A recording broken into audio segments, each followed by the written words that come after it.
sera une vidéo psychologique. Excusez si vous entendez du bruit, il pleut, il y a du vent, du coup ma maison craque, il y a des bruits qui se font.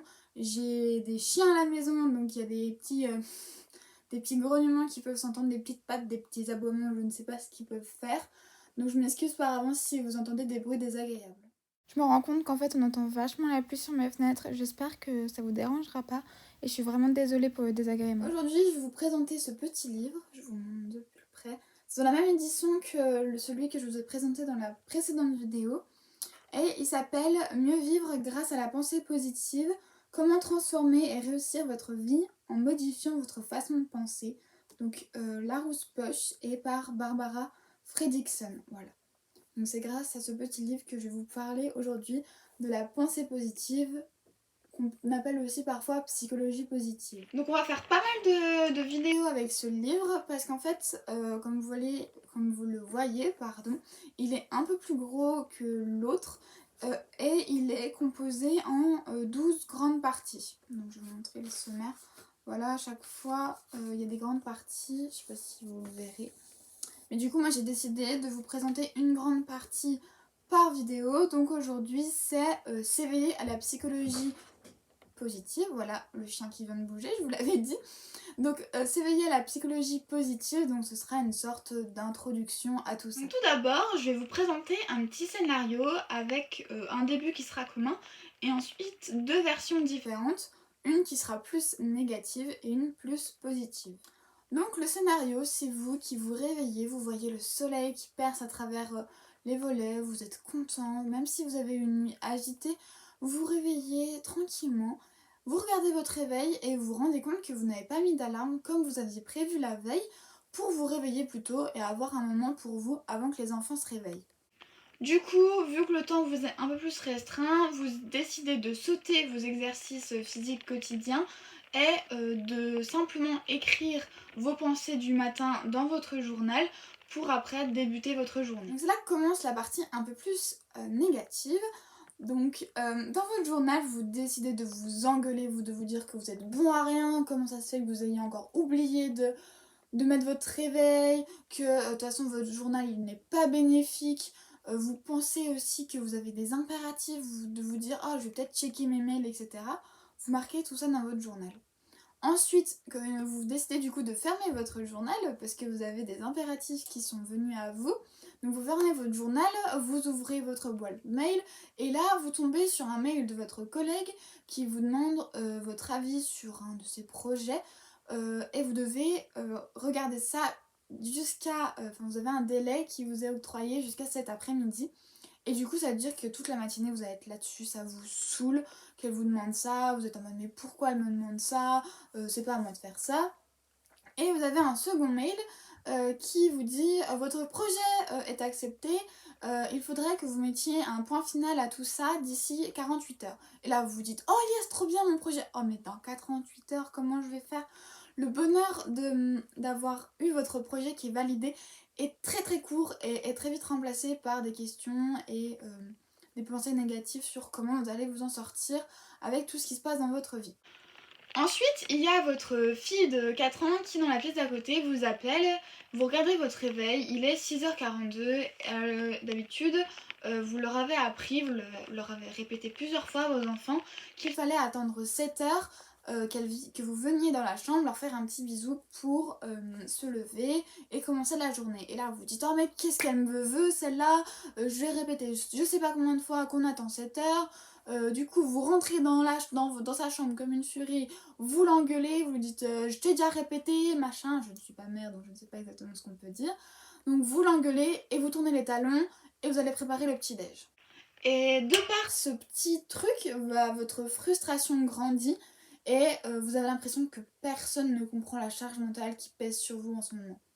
La matinée se continue, votre fils a perdu ses chaussures je ne sais pas où, Vous courez dans toute la maison, tout le monde est paniqué, c'est le stress total, on a perdu les chaussures, on va être en retard. Au final, vous êtes réellement en retard et pour l'école de vos enfants et au bureau. Vous arrivez au bureau, vous en avez déjà marre de tout, vous êtes négative.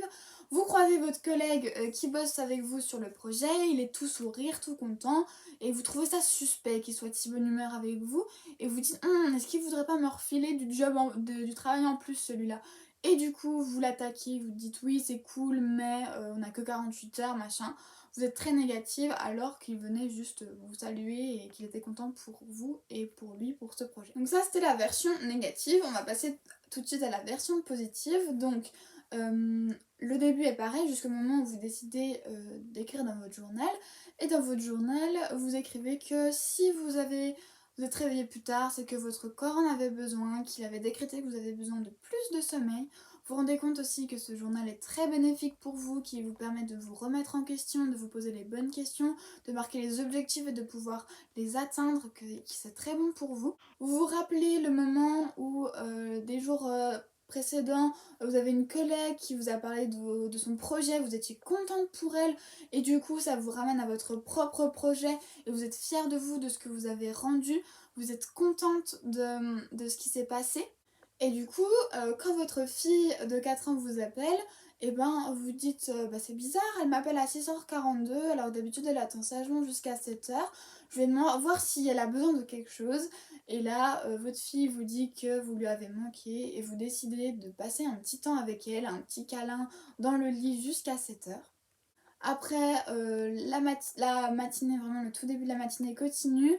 Au moment où votre fils a perdu ses chaussures, vous essayez de transformer ça en petit jeu. Qui sera le premier à retrouver les chaussures?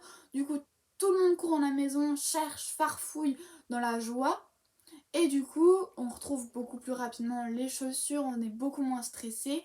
Les enfants arrivent à l'heure à l'école, vous arrivez à l'heure au bureau. Votre collègue Thomas, je viens de donner son nom parce qu'il y avait un nom dans le livre, mais on s'en fiche du nom.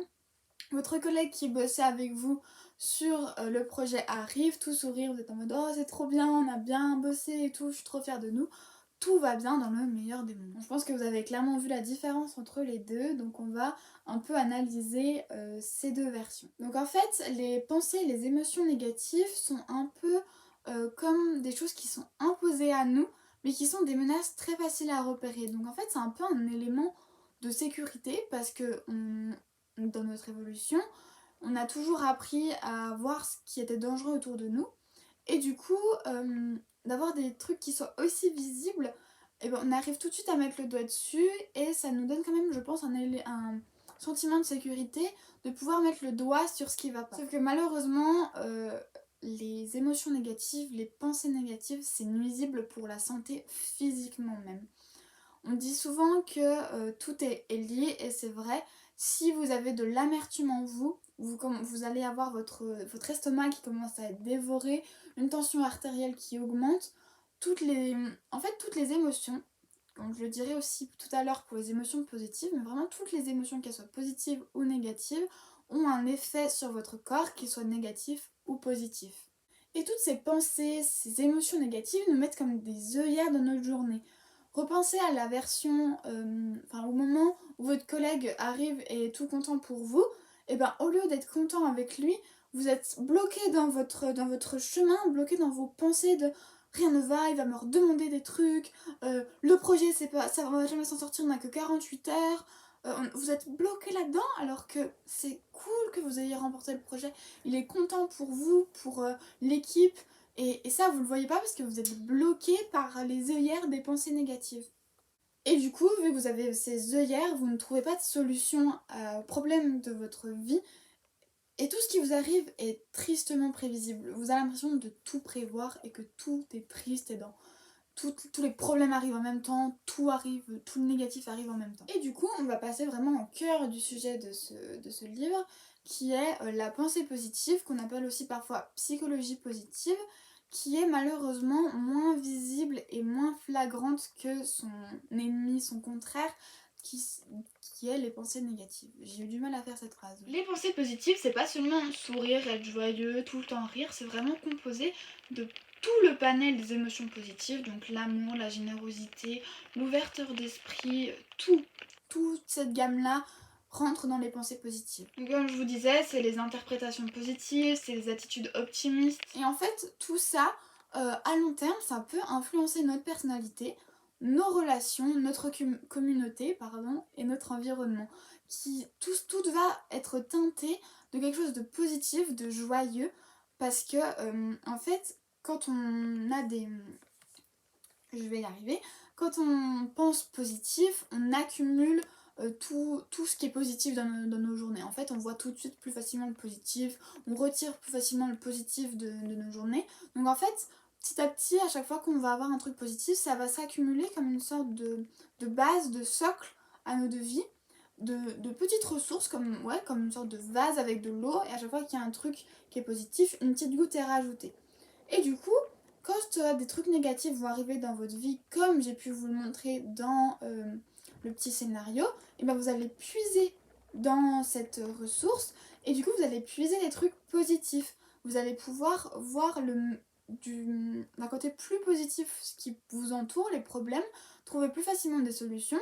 Par exemple, vu que ce matin vous n'avez pas pu faire votre sport parce que vous avez dû dormir plus parce que vous en avez besoin, et ben vous décidez que plus tard dans la journée, vous allez faire un tour au parc. En fait, face à un problème, quand vous avez une base assez solide de pensée positive, et bien vous arrivez tout de suite à trouver une solution pour décaler la chose et que le problème soit très vite réglé. Donc au final, ça améliore notre vie et parfois on peut se dire que ben non, on est un éternel pessimiste, on voit tout en noir, sauf que ben non, c'est forcément nous. Si quand je vous ai raconté la version positive, ça a résonné en vous, ça vous a parlé, c'est que forcément c'est quelque part en vous. Et du coup, vous avez pu le constater, il y a certains problèmes qui ne sont pas évitables, qui sont dans les deux scénarios, que ce soit le positif ou le négatif. Et en effet, la psychologie positive ne peut pas tout éviter. Bien sûr, il y a forcément des problèmes qui vont arriver, mais il y a 6 points clés dans la pensée positive, je vais y arriver, qui permettent d'éviter le plus de problèmes possibles, ou en tout cas, si un problème qui arrive, pouvoir le régler le plus vite possible. Donc tout d'abord, la pensée positive, elle fait du bien. En fait, de lire tout simplement des trucs positifs, d'entendre des choses positives autour de nous, d'être dans un environnement positif, ça fait du bien, ça crée une petite étincelle de bien-être dans notre corps, et ça nous motive à être encore plus heureux, à avoir encore plus de bonheur en nous. Ça va aussi modifier notre point de vue, ça va changer nos soucis en raison d'espérer. Ça va aussi élargir nos limites de raisonnement et même si c'est très subtil et très imperceptible, c'est très crucial dans la pensée positive.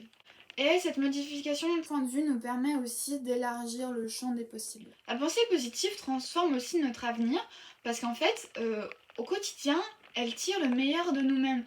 Donc en tirant le meilleur de nous-mêmes, on va forcément créer un avenir encore meilleur. Donc comme je vous le disais, c'est une base pour affronter les coups durs de la vie.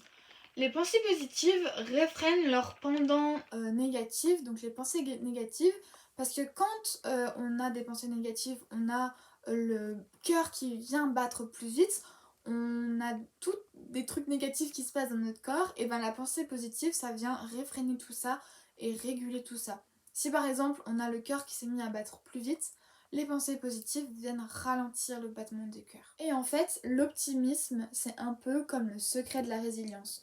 Donc la résilience, pour ceux qui ne savent pas, c'est le fait d'être capable d'encaisser les chocs et de rebondir après un traumatisme. En fait, les pensées positives, elles obéissent à un seuil critique. Et ce seuil critique, qu'est-ce que c'est ? C'est un point sensible ou un petit changement dans notre vie qui va générer des grands effets, des grands trucs dans notre vie très positifs. Et comme je vous l'ai dit tout à l'heure, les pensées positives sont en nous. On a juste à les trouver avec les bonnes clés. Et si vous avez été appelé par la version positive de l'histoire que je vous ai racontée, c'est forcément en vous. Et je suis sûre que ce petit livre et les vidéos que je ferai avec ce livre peuvent permettre à certaines personnes de le trouver et même à moi de trouver. Bon bah j'espère que cette vidéo introduction sur cette nouvelle série de vidéos vous aura plu. Je continue petit à petit à vous présenter tous les livres. Comme ça, comme en ésotérisme, on pourra avoir toutes les séries de vidéos en psychologie qui seront commencées et on pourra dérouler le petit cercle En tout cas, si vous avez des idées de vidéos, n'hésitez pas à me le dire en commentaire. Vraiment, j'adore partager avec vous. Si vous avez aimé, n'hésitez pas à mettre un pouce en l'air. Moi, ça me permet vraiment de voir si vous appréciez ou pas ce que je fais. Et sur ce, je vous dis à la semaine prochaine pour une nouvelle vidéo ésotérisme. Ciao!